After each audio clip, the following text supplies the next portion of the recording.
Welcome to Alla Prima Coffee Roaster in Pensacola, Florida, a small batch specialty coffee shop and micro roastery.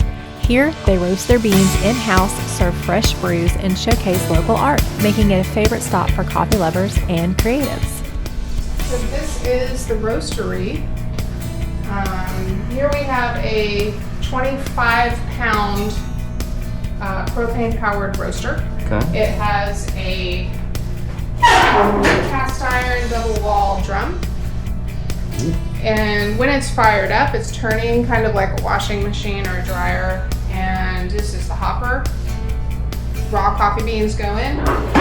There's a flame down here that lights. We have a control panel here. It's completely manual, so it's not automatic in any way. We don't set it for a roast and walk away. We guide it and drive it. Okay, so what's the difference between a light roast and a dark roast? Is it the amount of time or the amount of flame, or? A little bit of both. Definitely a dark roast is cooked longer. Kind of, it's a lot like cooking steak or baking bread. You know, you gotta leave it in a little longer to get the darker color.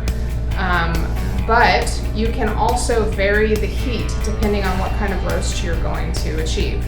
So coffee goes through different stages in the roasting process, and it's a lot like cooking terms. Like the Maillard phase is one of the sugar development phases inside of cooking, and they use it with candy making and with cooking meats and things like that. And it's also with coffee. And so to achieve that proper caramelization of flavor, you have to guide the roast, and you can't let it zip through that phase too fast, or you won't get the sugars caramelized. And it can't go too slow either, or it'll bake them off and you won't get much flavor inside the coffee. It's cool. Where do you get your beans from? Well, I use an importer that carries coffee from all over the world, and it's the biggest U.S. importer, Cafe Imports.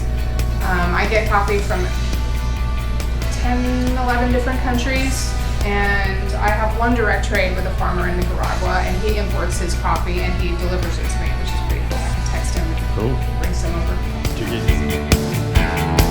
Try the brown velvet shaken espresso. Sweet, cool, and refreshing with a rich, full flavor. The touch of brown sugar really takes the flavor up a notch. I went for the cold brew. It was smooth, bold, and perfectly chilled, with a clean finish that made it easy to enjoy every sip.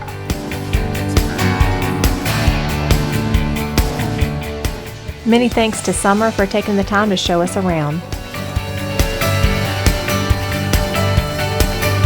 I also had to try Wendy's.